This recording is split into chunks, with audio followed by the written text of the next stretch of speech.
"A governess has no voice in matters of inheritance," the Earl of Fenwick said, and the trustees around his dining table lowered their eyes.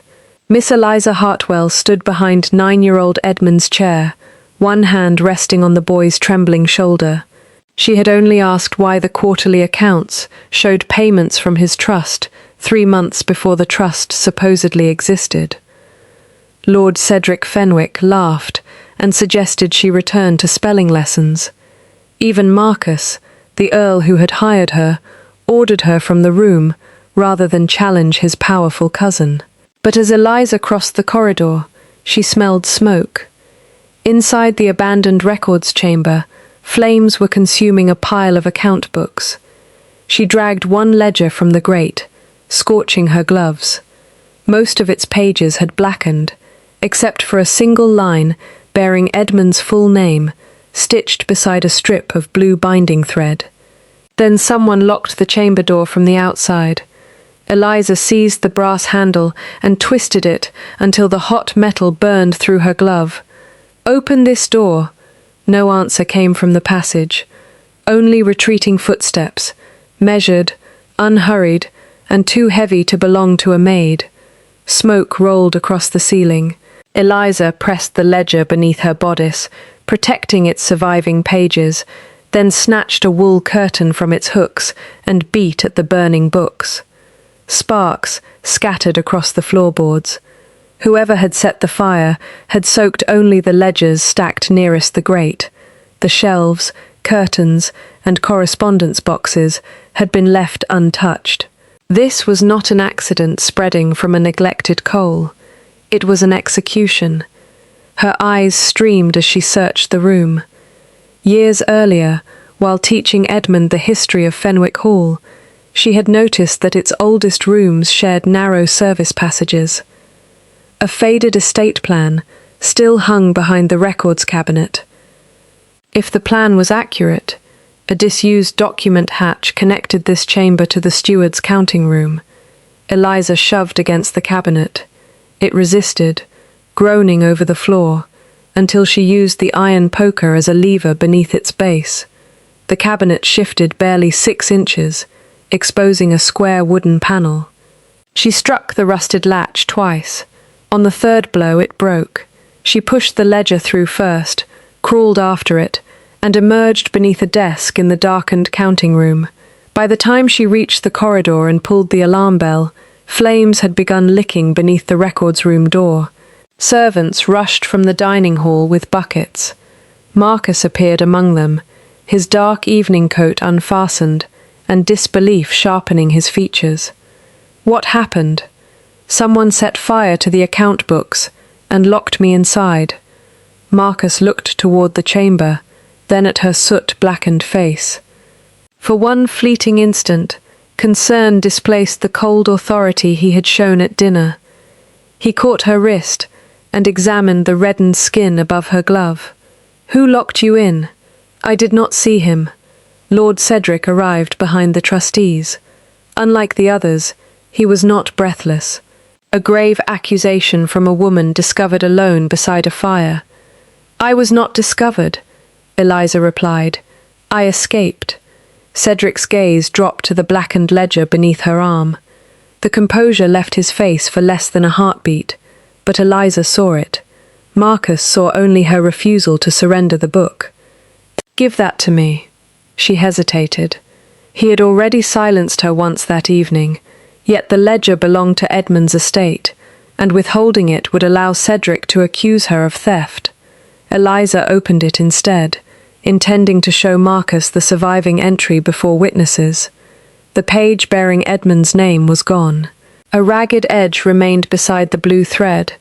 Someone had torn the leaf out cleanly, while the ledger lay beyond her reach in the counting room. Eliza stared at the desk beneath which she had crawled.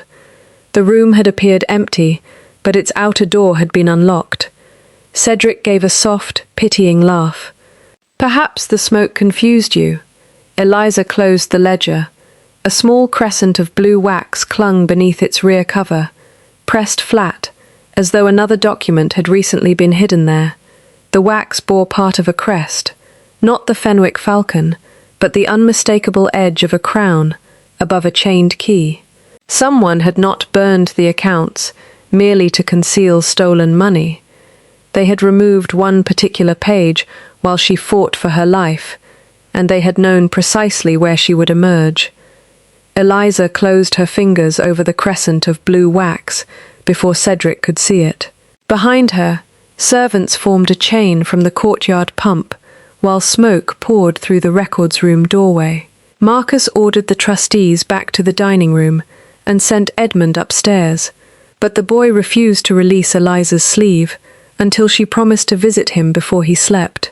"Miss Hartwell requires a physician," Marcus said. "Miss Hartwell requires someone to believe her," Cedric answered, wearing concern like a borrowed coat. Eliza met his gaze without replying. Her burned wrist throbbed, her lungs ached, and the missing page had left her with nothing she could safely accuse him of taking. She allowed Mrs. Agnes Bell, the grey-haired housekeeper, to lead her away, but carried the ledger herself. Mrs. Bell had served Fenwick Hall since before Marcus inherited the earldom, and unlike the trustees, she asked no suspicious questions. In Eliza's small schoolroom, she cut away the scorched glove, washed the burn, and bound it with cool linen. "You should leave tonight," she murmured. "Before they decide, the fire requires a culprit." Eliza set the ledger beneath the lamp. "If I leave, Edmund will remain with whoever emptied his trust." Her position at Fenwick Hall was not merely employment. Her father's death had left debts sufficient to bar her younger sister, Anne, from completing her apprenticeship with a Bath dressmaker. One dismissed governess, carrying a rumour of theft, would never find another respectable household, and without Eliza's wages, Anne would return to the uncle who regarded unmarried women as unpaid servants. Yet Edmund's future weighed more heavily than her own. He had lost both parents within 8 months, and had arrived at Fenwick Hall scarcely speaking. Eliza had taught him history through coins, geography through the estate maps, and arithmetic by allowing him to inspect household receipts. Numbers comforted him, because, as he once told her, they could not change their minds about loving a person. Eliza knew better. Numbers could be made to lie, but only by people, and people always left traces. Her father, a copying clerk in the Court of Chancery, had trained her to notice them. From the age of 12, she had sharpened his quills, totaled columns, compared duplicate deeds, and learned that a genuine account possessed a rhythm, the same hand tired in the same places, the same clerk shortened familiar names, and the same binding needle pierced pages at regular intervals. The burned ledger violated that rhythm. Its first sections had been sewn with plain flax thread, while the pages surrounding Edmund's name had been added later with blue silk. Blue silk was expensive, conspicuous, and unsuitable for account books. It was chosen not by a clerk, but by someone ignorant of clerks. Mrs. Bell watched Eliza lift the rear cover with a palette knife. The blue wax fragment had adhered to a narrow pocket cut into the leather. The pocket was empty, but its edges retained the impression of a folded document. "Do you recognize the crest?" Eliza asked. Mrs. Bell's face tightened. "A crown over a chained key belongs to Crown and Anchor Bank in York. The late Lord Fenwick kept Edmund's marriage settlement there." "Edmund's parents' marriage settlement?" "Yes. His father brought the papers here shortly before the carriage accident. He told me the boy would be protected whatever happened." The official trust documents, however, claimed Edmund's inheritance had been established 3 months after his parents died. Eliza examined the pocket again and discovered 4 pinpricks forming a rectangle in the leather. The missing document had once been fastened there, not merely concealed. Someone had removed it before burning the ledger. Footsteps sounded outside. Mrs. Bell immediately covered the book with a lesson cloth. Marcus entered without Cedric, carrying a small jar of salve. His gaze lingered on Eliza's bandaged wrist. "The outer door to the counting room was found locked," he said. "No one could have entered while you were inside. Then the page was removed before the ledger reached that room. You said you saw Edmund's name after pulling it from the fire." "I did." Marcus's jaw hardened, not with anger alone but with the effort of resisting uncertainty. He placed the salve on the table. "Cedric believes the strain of the fire may have confused you. I have refused his demand that you be searched, but until this is resolved, you are not to enter the estate offices." It was protection offered in the shape of punishment. Eliza accepted it without gratitude. "May I continue teaching Edmund?" Marcus hesitated. For now. That hesitation cost her more than the burn. After he left, Eliza went to Edmund's bedchamber as promised. The boy was awake, clutching a wooden model ship that had belonged to his father. When she asked whether anyone had entered the counting room that evening, he shook his head. "No one uses the outer door," he whispered. "Uncle Cedric uses the little stair behind the portrait." He pointed toward the west wing, the stair that descended directly into the counting room. Eliza returned to the schoolroom and unfolded the quarterly account that had begun the dispute. At its foot appeared Marcus's signature authorizing every payment. She compared it with the note he had sent her that morning. The signatures looked identical until she held both against the lamp. Marcus always lifted his pen before the final stroke of the F. On the trust account, the line was unbroken. The official figures had not merely been altered. The Earl of Fenwick's authority had been forged. At first light, Eliza copied both signatures onto a clean sheet, marking every difference in pressure and stroke, before locking the original account inside the small tea chest beneath her bed. She could not yet prove who had forged Marcus's name, but she could prevent the evidence from disappearing with the burned ledger. When Edmund arrived for his lesson, pale from a sleepless night, she placed 3 baskets of dried beans on the table and asked him to calculate how many cottage hearths could be supplied from 48 wagon loads of coal. The exercise was not chosen at random. According to the quarterly account, the estate had purchased enough coal to serve every tenant family through February, yet smoke rose from fewer chimneys each morning. Edmund counted carefully, then frowned. Mrs. Pike told cook they have been burning broken chairs. Before Eliza could answer, a maid entered with news that Joseph Pike, the elderly West gatekeeper, had collapsed while trying to split wet timber for his wife. Eliza left Edmund with Mrs. Bell and hurried to the gatehouse. The room was bitterly cold. Pike lay beneath 2 coats, while his wife knelt beside an empty coal box. He tried to apologize for causing trouble, but Eliza asked instead how many fuel wagons had entered Fenwick Hall since Michaelmas. 9, he said. Mayhap 10, if one came while I was ill. The estate account recorded 48. Pike could neither read nor write well, but for 27 years he had tracked deliveries with oak tally discs kept on an iron ring. Every wagon entering the west gate received a numbered disc. The matching number was pressed into soft wax in his daily log and returned when the wagon departed. The system was simple enough to survive forgetful drivers and dishonest merchants. Pike's ring held only 9 coal discs. Eliza examined the wax impressions in his log. 8 bore the Fenwick falcon clearly. The 9th showed the bird with a broken left wing, a flaw that matched a dent in the small brass gate stamp hanging beside the door. It was an ordinary object, worn smooth by years of use, but its defect made every genuine impression unmistakable. "Has anyone borrowed this stamp?" she asked. Pike glanced toward the house. "Mr. Shaw took it for 3 days in November, said Lord Cedric required the gate records copied." Mr. Nathaniel Shaw was Cedric's private secretary, the same narrow-shouldered man whose heavy, deliberate footsteps Eliza had often heard in the west corridor. Eliza removed nothing from the gatehouse. Instead, she asked Pike to seal the 9 discs and the brass stamp inside his old naval dispatch box, then signed the wax with the mark he used for his wages.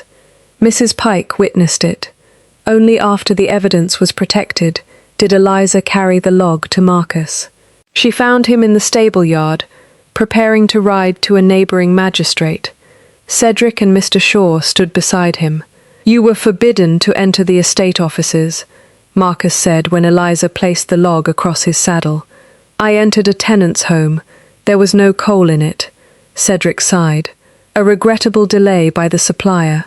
48 wagons were paid for. 9 arrived.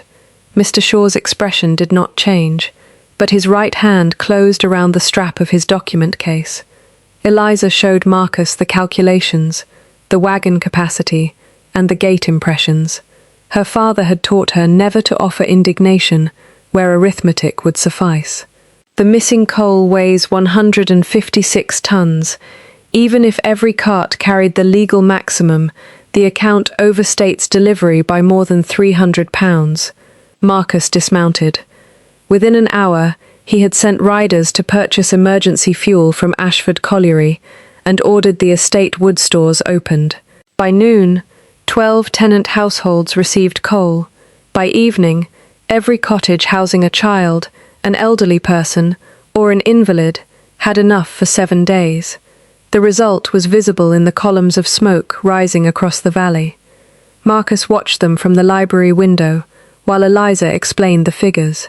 Respect entered his face reluctantly, as though it had found a door he had intended to keep barred. "You may inspect the household receipts," he said.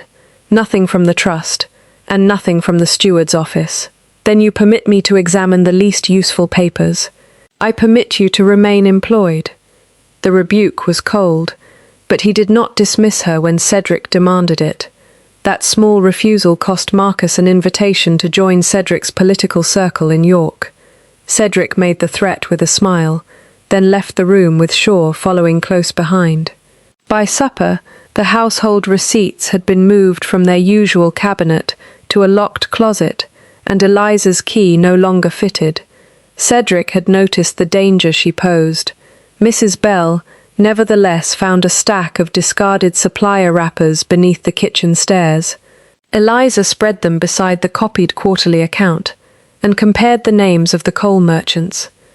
3 companies appeared unrelated, yet each invoice used the same peculiar abbreviation, car, for carriage, and each total ended with a blot shaped like a crescent.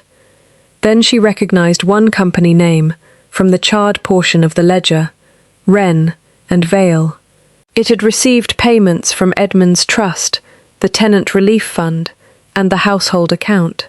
Eliza searched the commercial directory in Marcus's library. No such company existed anywhere in Yorkshire. The missing coal, the forged signature, and Edmund's stolen inheritance were not separate irregularities. Someone had invented a merchant and used it repeatedly to drain every fund at Fenwick Hall. Eliza did not take the supplier wrappers to Marcus at once. If Wren and Vale existed only on paper, the person who had created it would destroy whatever remained the moment he learned she had traced the name across 3 accounts.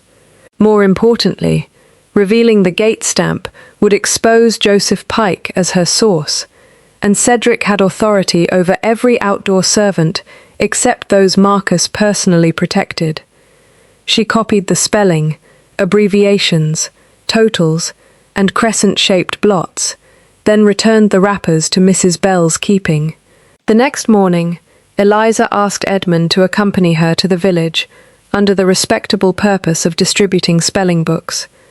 They stopped at the blacksmith, the grain warehouse, and the posting inn, where Eliza quietly asked whether anyone had seen wagons marked Wren and Vale. No one had. At the inn, however, the postmistress remembered letters bearing that name. They had not arrived from a merchant.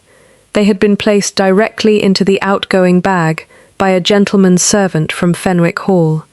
She would not name him without a magistrate's order, but she allowed Eliza to examine the postage ledger. 6 letters to Wren and Vale had been charged to Cedric's private account, while the replies had been collected by Nathaniel Shaw. Eliza copied only the dates. On returning to the estate, she found 3 coal wagons standing in the yard beneath freshly painted signs reading Wren and Vale, York. Cedric had produced the missing company overnight. He gathered the trustees, tenants, and senior servants to witness the delivery, then announced that his own inquiry had uncovered a dishonest subcontractor. Mr. Shaw compared the gate records with the household accounts, Cedric declared. His diligence has recovered the missing coal and spared Fenwick Hall considerable loss. Applause moved uneasily through the yard.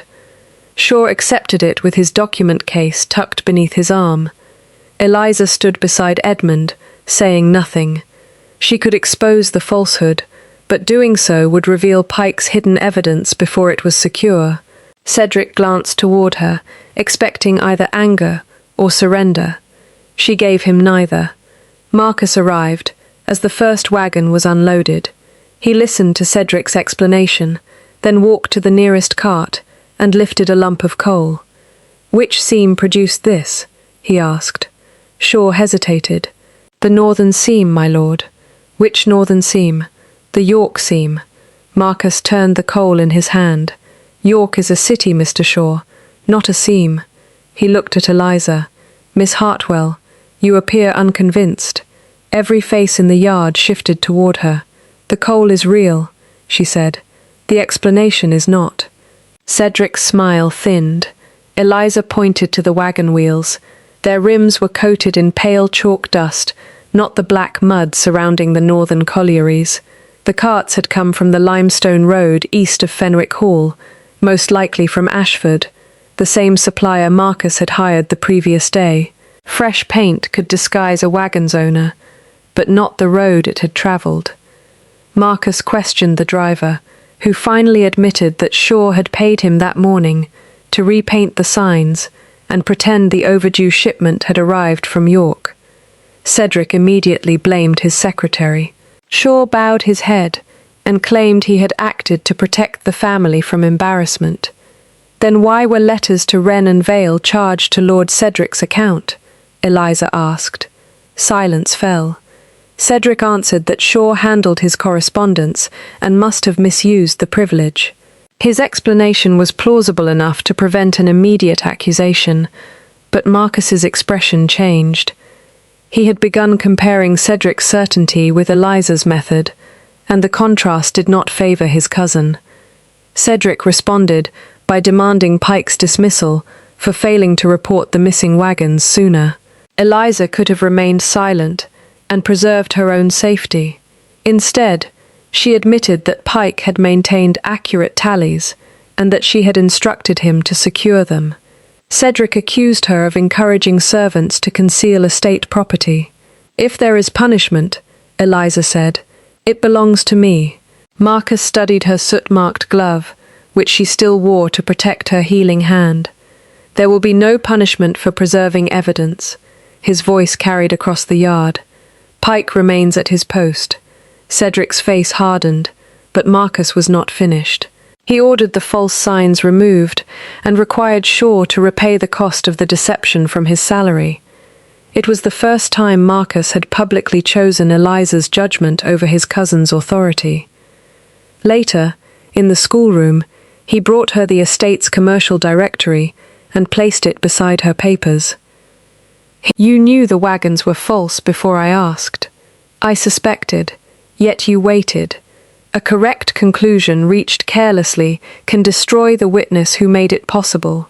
Marcus looked at her with an attention that was no longer merely suspicious. "My father trusted Cedric. So did my brother. Trust is not proof of innocence. Nor is pain proof of guilt." Eliza met his gaze. "Then examine the facts, my lord, and allow neither affection nor fear to examine them for you." Something unguarded passed through his face before he withdrew. From the shadowed corridor beyond the schoolroom, Nathaniel Shaw watched Marcus depart.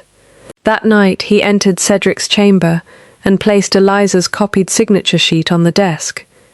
"She hid the original," Shaw said. Cedric held the paper over a candle flame, watching Marcus's name curl into ash. "Then we shall give her something more dangerous to hide."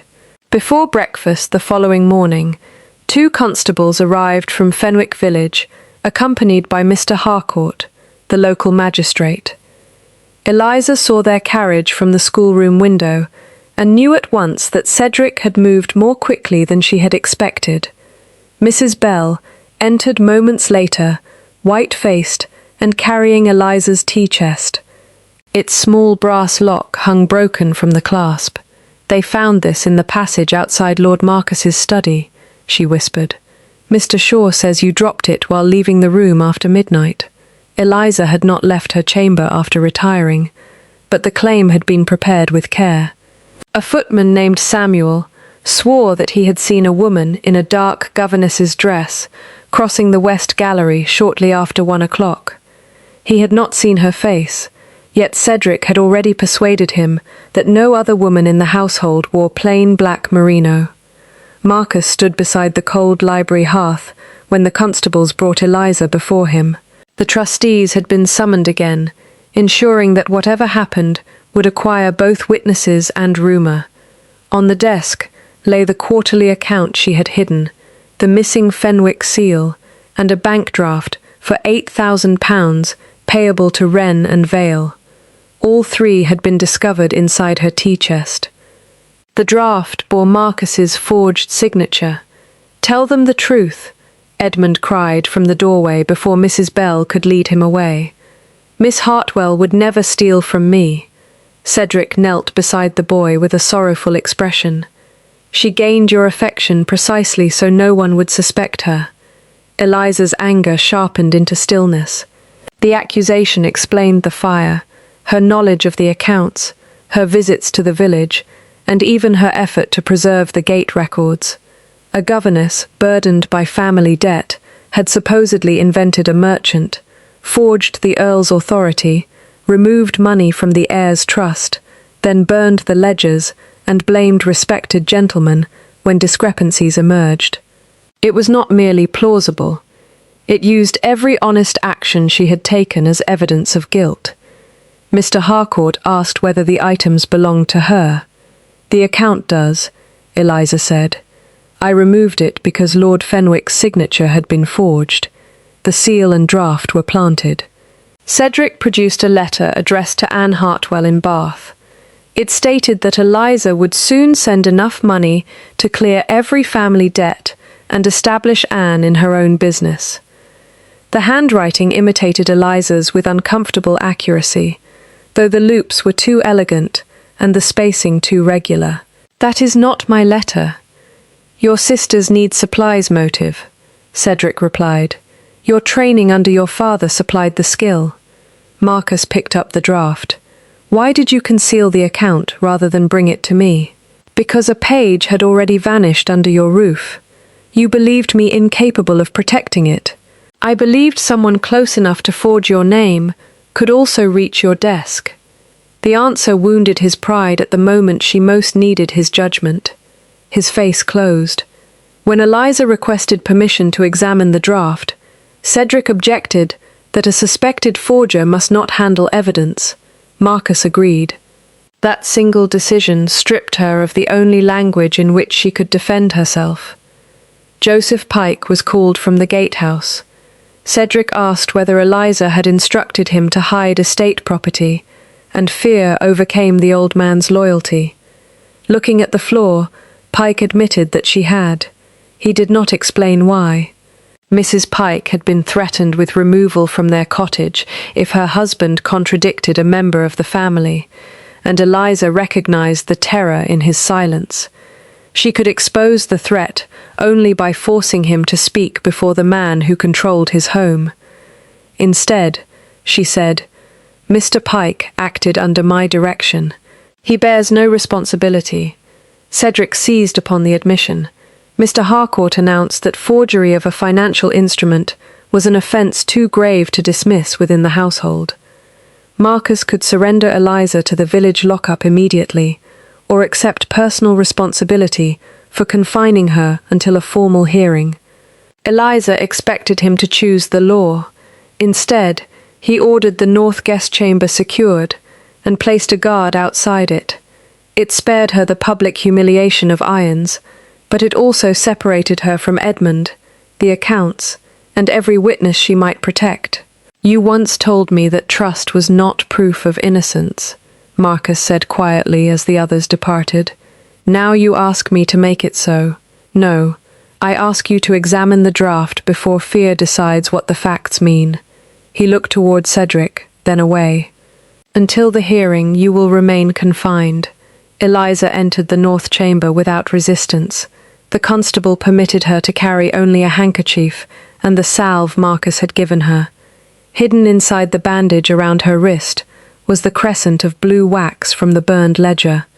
Through the doorway, she watched Shaw return the bank draft to Cedric's document case. As he lifted it, sunlight passed through the paper, revealing the watermark, a crown above a chained key, identical to the seal fragment. Beneath it appeared the maker's year and a faint handwritten date, Friday, the following day. The draft, supposedly proving Eliza's past theft, had been prepared for a transaction that had not yet occurred. £8,000 was also the exact sum required to keep Fenwick Hall's mortgage from defaulting at noon on Friday. Eliza understood then that Cedric did not merely intend to imprison her for money already stolen. While Marcus and the magistrate concentrated on proving her guilt, someone would present that draft, empty the estate's remaining account, and place Edmund's inheritance within reach of the Crown and Anchor Bank. At 7 on Friday morning, Mrs. Bell entered the north chamber, carrying Eliza's breakfast under the guard's watch. Eliza asked for no paper, knowing it would be refused. Instead, she spread a thin layer of Marcus's salve across the pewter lid of its jar and scratched 4 words into it with a hairpin. 8,000, noon, bank draft. Mrs. Bell concealed the lid beneath the breakfast cloth and carried it downstairs. Less than 20 minutes later, footsteps approached, but the door opened not for Marcus. Cedric entered with Mr. Harcourt and announced that Eliza's hearing had been postponed because the magistrate was required elsewhere. "The estate has more urgent difficulties," he said. Beyond the windows, 3 black carriages were advancing up the drive. Each bore the crown and key emblem of Crown and Anchor Bank.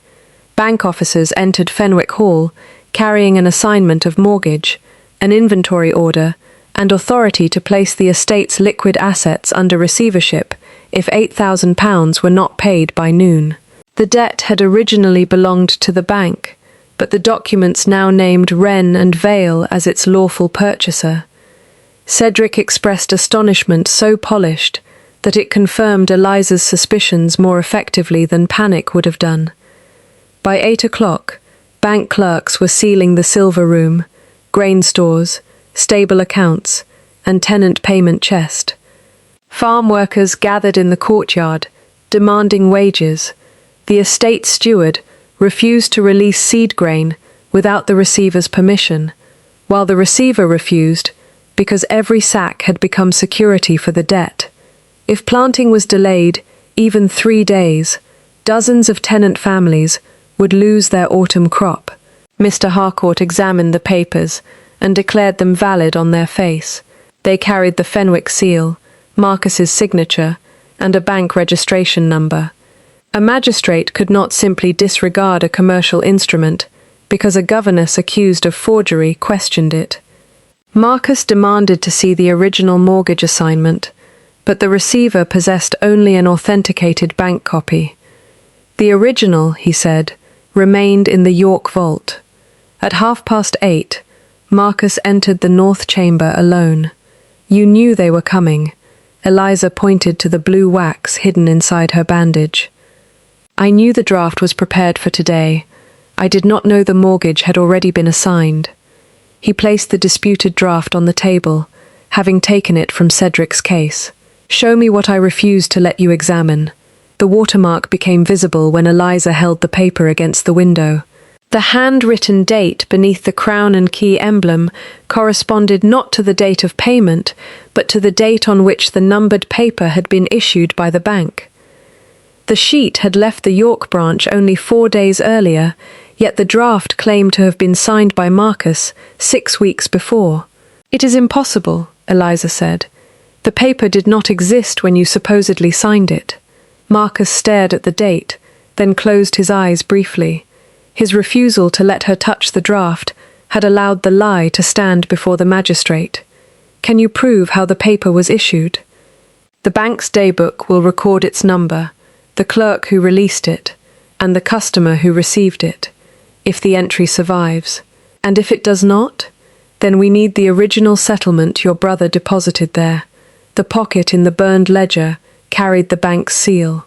Mrs. Bell believes Edmund's parents placed protections upon his inheritance before their deaths. That document may show Wren and Vale had no legal right to purchase this mortgage with trust funds. Marcus told her the York branch closed its public counter at 4. The journey required nearly 4 hours in good weather, and rain had softened the northern road. Eliza answered that they had less time than that. The receiver would take possession at noon, after which Cedric could claim every attempt to move evidence or funds was interference with a lawful seizure. Marcus went to the door and ordered the guard to release her.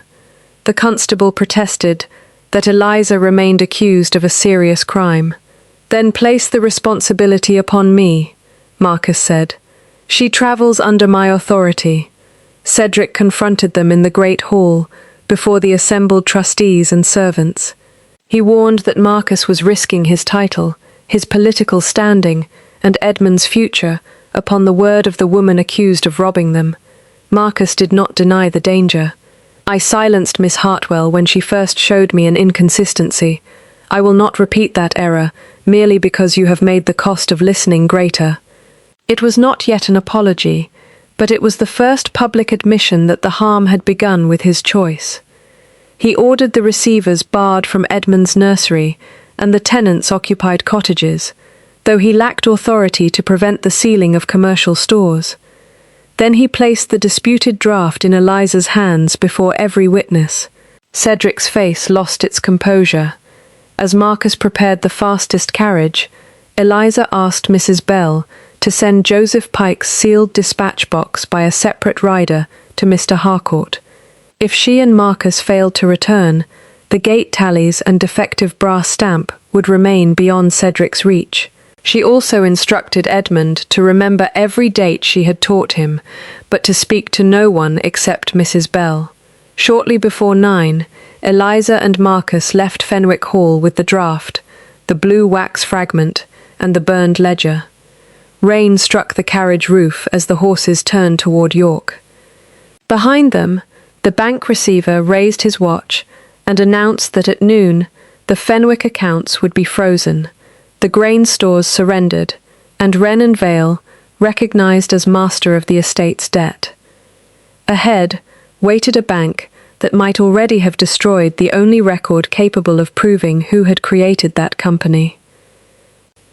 The rain deepened before they had traveled 5 miles, turning the road into brown ruts that dragged at the wheels. When one of the traces snapped near Marston Bridge, Marcus climbed into the mud and repaired it himself, while Eliza held the frightened horses steady. His coat was soaked by the time they continued, and the delay cost them nearly 40 minutes. Inside the carriage, neither spoke of the impropriety of travelling alone together.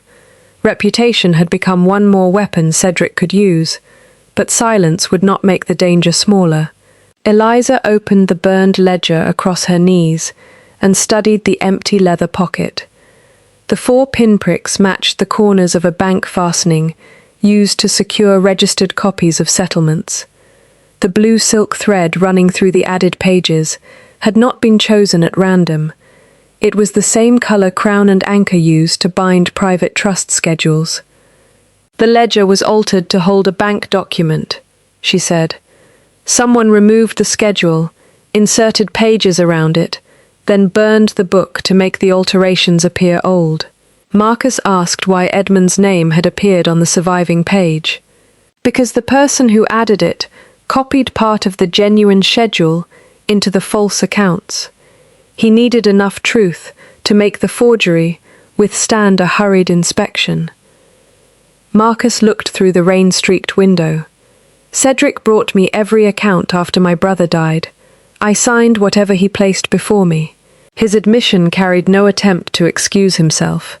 He told Eliza that, 2 weeks before the fatal carriage accident, his elder brother Robert had accused Cedric of moving money between estate funds. Marcus had believed Cedric's explanation and called Robert reckless. The brothers parted in anger.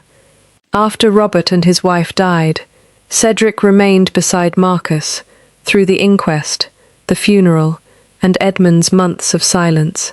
"If Cedric betrayed us," Marcus said, "then my brother tried to warn me, and I punished him for it."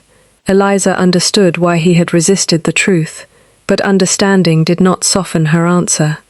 "Your grief explains the door you closed. It does not excuse leaving others trapped behind it." Marcus accepted the words without protest. "No, it does not." She then told him about her father. A senior clerk had blamed him for a copied deed containing an altered boundary. Her father recognized the alteration, but refused to accuse a gentleman without complete proof. By the time he obtained it, the original deed had vanished, his employment was gone, and his name had become a warning whispered to other clerks. Eliza had watched accuracy without authority fail him. "That is why you hid the account," Marcus said. "That is why I preserve evidence before I trust anyone with it." Their eyes met across the narrow carriage. The awareness between them had nothing to do with rescue or gratitude. It came from the painful recognition that each had built a life around a different response to betrayal. Marcus, by refusing suspicion; Eliza, by refusing dependence. Shortly after 2, they reached York. Crown and Anchor Bank occupied a severe stone building behind iron railings. The branch manager, Mr. Latham, received Marcus with courtesy until he saw Eliza and the disputed draft. He then refused access to the daybook, claiming customer confidentiality. Marcus placed his signet ring beside the draft and declared that if the bank concealed records relating to a forgery committed in his name, he would petition the Lord Chancellor and publicly suspend every Fenwick account. The threat risked spreading news of the estate's weakness through every banking house in Yorkshire, but it opened the records room.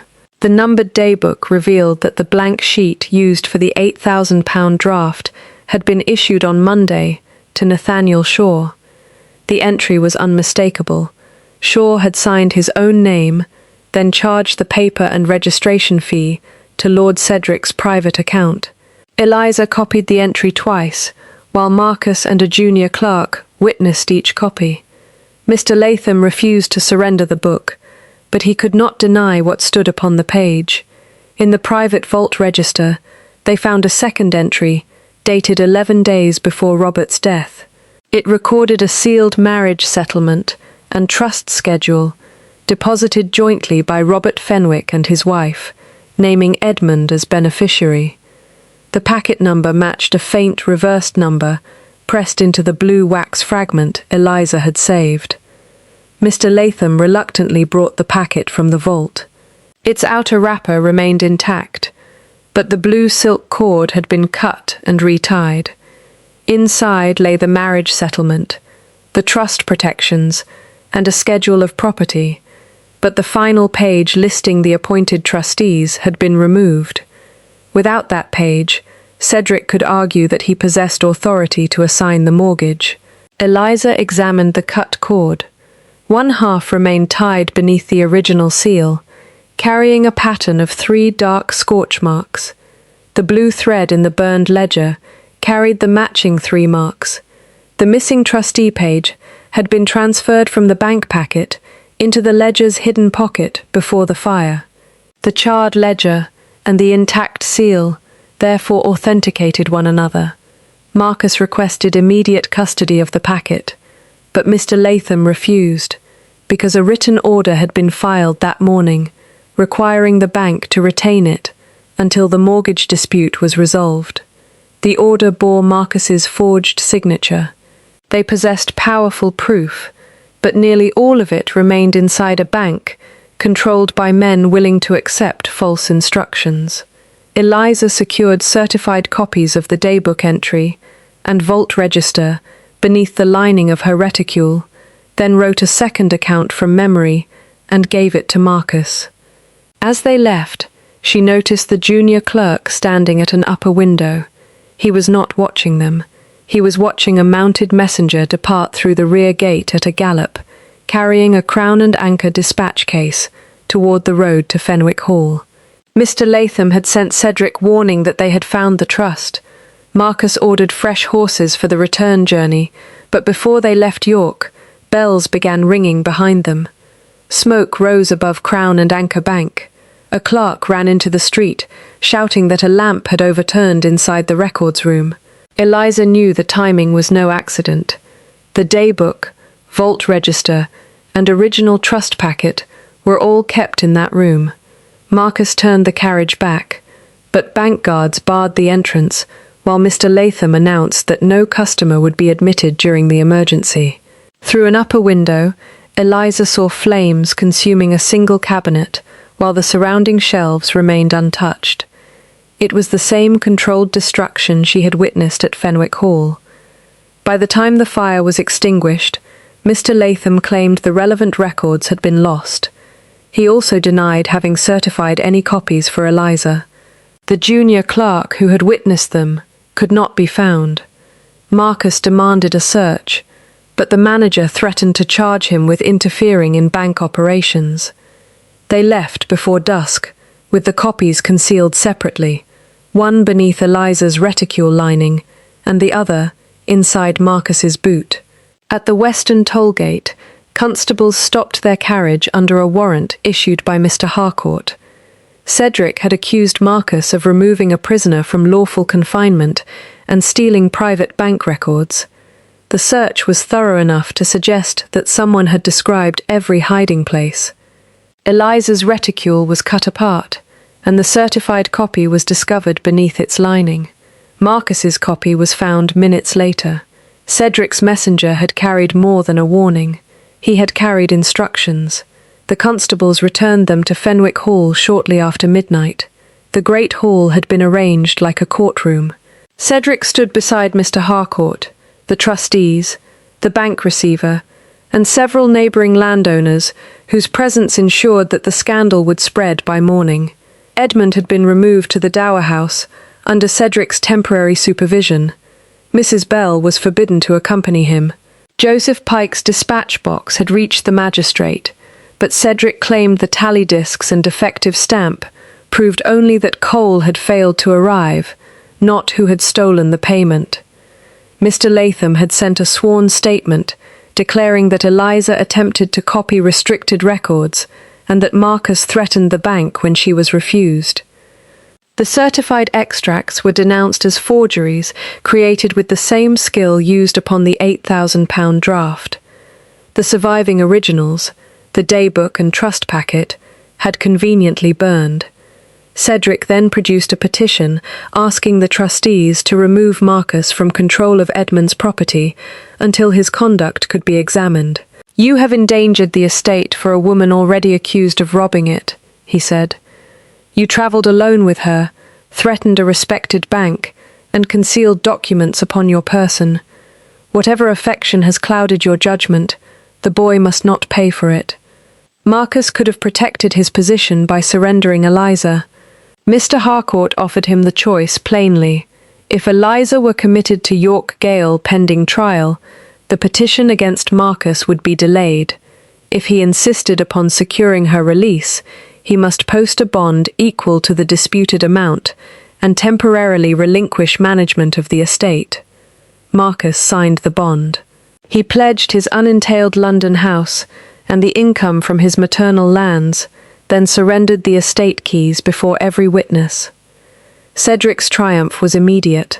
The receivership remained in force, the grain stores stayed sealed, and Cedric became acting guardian of Edmund's financial interests. Eliza remained free only within Fenwick Hall and under constant watch. Marcus had risked property, reputation, political standing, and authority, not with a declaration of love, but by accepting material consequences for trusting her too late. Yet his sacrifice could not restore the destroyed proof.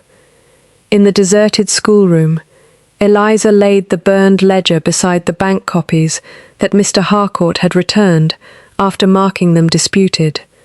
Rain had blurred one signature, and Cedric's lawyer would argue that every line had been fabricated.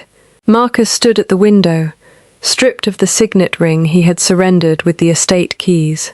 "I believed facts would free you," he said. "Instead, I have made Cedric master of the house. He was already acting as its master. Now he must act where everyone can see him." Eliza examined the torn edge beside the blue thread. Until that moment, she had thought the missing leaf contained only the first fraudulent entry bearing Edmund's name. But the bank packet had revealed that its missing trustee schedule had been removed and placed inside this ledger. The page torn away during the fire must therefore serve two purposes. It connected Edmund's trust to the false accounts, and it named the person authorized to control the trust. Cedric could not make Wren and Vale's mortgage claim permanent without producing that page. His entire victory depended upon proving that he had been appointed trustee by Robert before Robert's death. Eliza remembered Cedric's expression when he saw the ledger beneath her arm and the speed with which the page vanished while she crawled through the counting room hatch. He had not destroyed it because he still needed it. "Tomorrow he will call a public meeting of the tenants," Marcus said. "He intends to announce the estate's new management and justify Edmund's removal." Eliza touched the 3 scorch marks on the blue thread. If Cedric presented the missing schedule, its torn edge, stitching holes, soot pattern, and scorch marks would align with the ledger he claimed never to have touched. If he withheld it, he could not prove his authority over Edmund's trust. His arrogance had created a choice between losing control and producing the evidence that connected him to the fire. "Let him believe the bank destroyed everything that can contradict him," Eliza said. "And when he asks whether I possess the trustee page, I shall tell him it never existed." Marcus understood.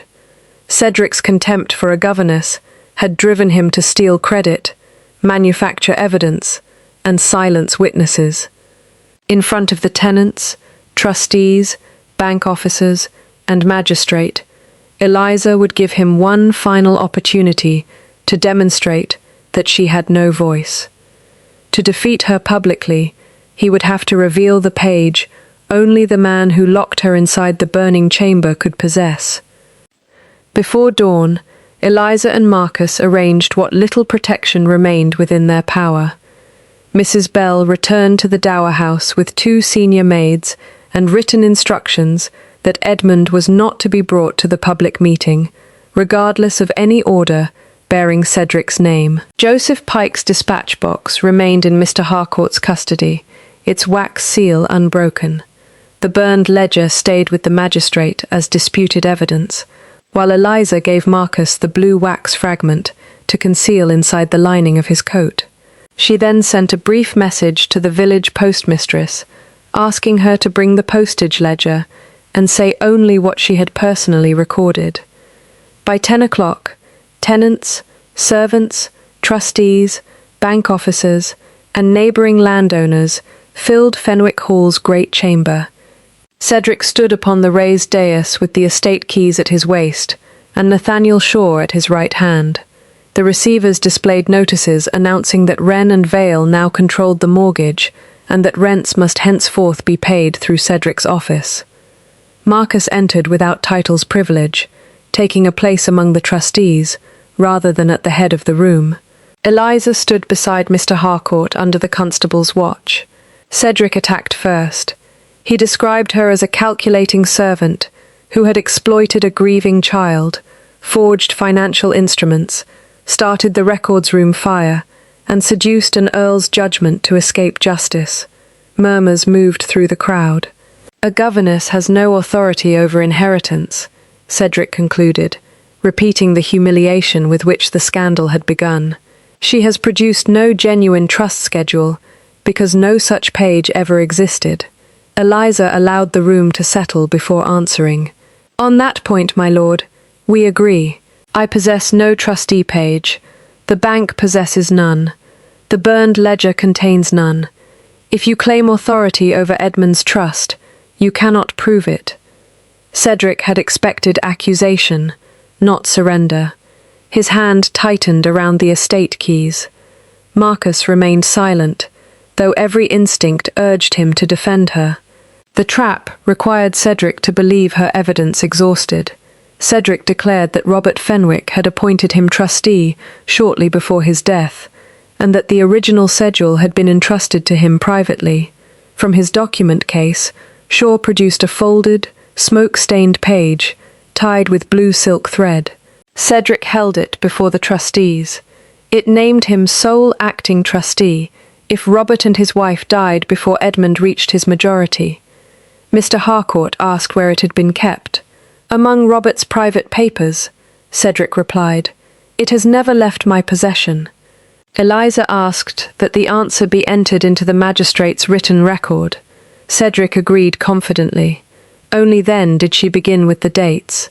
The schedule claimed Cedric received authority 11 days before Robert's death, yet letters addressed to the non-existent Wren and Vale had been charged to Cedric's account months earlier. The postmistress opened her ledger and confirmed that 6 such letters had been deposited directly by a Fenwick Hall servant, and that the replies had been collected by Shaw. Cedric blamed his secretary. Shaw stated that he acted without instruction. Eliza then turned to access. Joseph Pike testified that Shaw had borrowed the defective brass gate stamp during the same week in which false coal deliveries first appeared.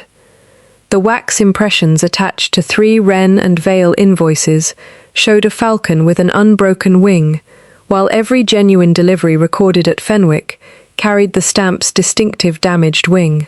The invoices had therefore been created without wagons ever passing through the gate. Cedric again blamed Shaw, claiming ignorance of commercial details. Then Mr. Shaw invented Wren and Vale, forged Lord Marcus's signature, obtained bank paper in York, altered the estate accounts, and purchased a mortgage, Eliza said. Yet after discovering such extraordinary treachery, you kept him beside you this morning and trusted him to carry Edmund's original schedule. Laughter did not follow. The contradiction was too grave. Shaw stepped away from Cedric, but the constable blocked his path. Eliza next addressed the draft. Even without the destroyed daybook, its watermark proved that the paper had been issued 4 days before it was supposedly signed. Mr. Latham protested that watermarks could be imitated. Marcus produced the blue wax fragment, whose reversed packet number matched the vault entry copied before the York fire. Cedric claimed Eliza had manufactured both. Eliza did not argue. Instead, she asked Mr. Harcourt to place the burned ledger, Cedric's trustee schedule, the bank draft, Pike's stamp, and the wax fragment upon one table where all witnesses could observe them. The magistrate complied. Cedric's confidence faltered when the trustee page lay beside the ragged gap in the ledger. The schedule carried soot only along its right edge, though Cedric claimed it had never approached the fire. 4 stitching holes punctured its left margin at precisely the same intervals as those beside the ledger's missing leaf. A short length of blue silk remained knotted through the upper hole. Eliza asked Cedric one final question before touching either object. If this page remained among Robert's private papers from the day he gave it to you, how did you know it was the page missing from the ledger? Cedric answered too quickly. Because Edmund's name appeared in the entry beside it. The chamber fell silent. Eliza had never publicly revealed what appeared beside the missing page. Marcus had seen only the empty gap after the fire. The trustees had never examined the book before the leaf vanished. Only Eliza, the person who tore it from the flames, and the man who removed the page through the counting room passage, could know where Edmund's name had been written. Cedric realized his error and reached for the schedule. but Mr. Harcourt covered it with his hand.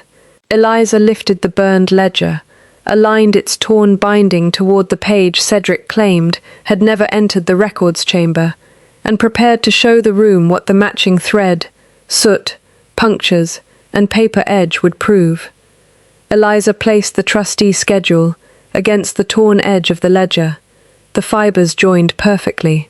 A triangular notch near Edmund's name continued across both pieces, while the 3 scorch marks on the blue silk aligned as one uninterrupted pattern. When she threaded the loose silk through the 4 holes, it returned to the exact position from which it had been cut. The page Cedric claimed to have kept for months had been inside the ledger when Eliza pulled it from the fire. Mr. Harcourt recorded the match, then asked how Cedric's name appeared upon it. Eliza held the page toward the window. The supposed appointment occupied the reverse of an authentic trust account leaf, but its ink sat above smoke residue that had already settled into the paper. It had therefore been written after the fire. Robert Fenwick's genuine signature at the bottom had been copied from the trust entry on the other side and transferred by pressure while the paper was damp. Cedric had used a genuine page to carry a false appointment, believing its age, bank thread, and surviving signature would authenticate his new words. "The document is both genuine and forged," Eliza said. "The paper belonged to Edmund's trust. The authority written upon it did not." Mr. Harcourt ordered Cedric and Shaw separated. Shaw's courage collapsed first. After Cedric again blamed him for every false invoice and letter, Shaw opened the document case he had carried throughout the inquiry. Inside were instructions in Cedric's hand ordering blank bank paper, payments to Wren and Vale, and the removal of the trust schedule from Crown and Anchor's vault. Shaw admitted entering the counting room through the concealed stair while Eliza fought the fire. He had removed the page after Cedric locked the outer door. Cedric's scheme had begun before Robert's death, when gambling losses and the cost of securing political influence left him indebted to Mr. Latham. Together, they invented Wren and Vale, diverted money from the tenant fund and Edmund's trust, and used false deliveries to conceal each withdrawal. Robert discovered the transfers and created a protected settlement, naming Marcus as Edmund's guardian. Cedric removed its schedule, copied genuine language into the false ledger, and continued draining the estate. When Eliza questioned payments dated before the supposed creation of the trust, she threatened the entire deception. The fire was intended to destroy the accounts. Her imprisonment was intended to ensure no competent witness survived to explain them. After she escaped, Cedric framed her with the seal, draft, forged letter, and the very account she had preserved. The £8,000 draft then emptied the estate's remaining funds, allowing Wren and Vale to acquire the defaulted mortgage and place Cedric in control. The York fire destroyed the bank originals only after Eliza had connected the paper number to Shaw. Yet the conspirators could not destroy every independent trace. Pike's sealed tallies proved the deliveries false. The postmistress's ledger linked Wren and Vale's correspondence to Cedric. The watermark proved the draft had been backdated. The blue wax authenticated the original trust packet, and Cedric's own page proved his access to the burning ledger. No single object carried the case. Together, their custody, dates, defects, and contradictions made the truth impossible to replace with another story. Cedric and Shaw were taken into custody for conspiracy, forgery, theft, and arson. Warrants were issued for Mr. Latham, and Crown and Anchor's directors suspended him before the day ended. The mortgage assignment was frozen, the receivership dissolved, and the grain stores reopened. Every tenant received wages and fuel before nightfall. Funds recovered from Cedric's property restored Edmund's trust and repaid the relief account. Marcus's bond was cancelled, but he did not immediately reclaim the estate keys. Before the same trustees and tenants who had heard him silence Eliza, he named his wrongs without hiding behind grief. He had dismissed her evidence, restricted her access, permitted her confinement, and valued family loyalty above her safety and reputation. He publicly withdrew every accusation, paid the legal costs of clearing her name, and offered her independent authority as auditor of Edmund's trust, with her own salary, residence, and right to report directly to the trustees. Whether you accept that position, remain at Fenwick, or leave us entirely, he said, the choice is yours. Eliza accepted the appointment, but not immediate courtship. She moved from the governess's room into a cottage near the village, cleared her father's remaining debts, and financed Anne's dressmaking partnership in Bath. Marcus rebuilt trust through months of unremarkable actions, opening every account she requested, correcting her publicly when she deserved agreement rather than praise, and never using affection to demand forgiveness. In spring, the trustees gathered again around the same dining table. Eliza no longer stood behind Edmund's chair. A place had been set for her beside him, the estate books open beneath her hands. When Marcus reached the final decision, he did not announce it. "Miss Hartwell," he asked, "what do you advise?" She gave her answer, and every man at the table listened.